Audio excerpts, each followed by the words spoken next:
Hello and welcome to How to Login. In this video, I'm going to be teaching you how you can set wallpapers in Signal Messenger. So let's go ahead and start the video.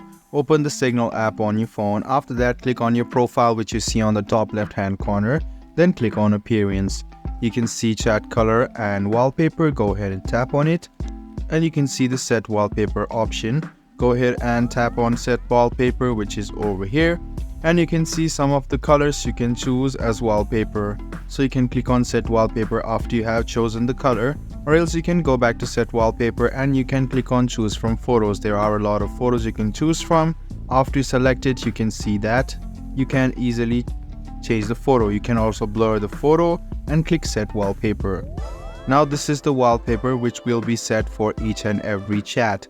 You can go back to your chat option and you can see the wallpaper has been changed. I hope this video about how you can set wallpaper in Signal was helpful for you. If you still have any kind of confusion, please do mention us on the comment section down below. Like the video, subscribe to the channel and do hit the bell button for more. Hope to see you in the next video as well. Until then, goodbye, take care and make sure you enjoy.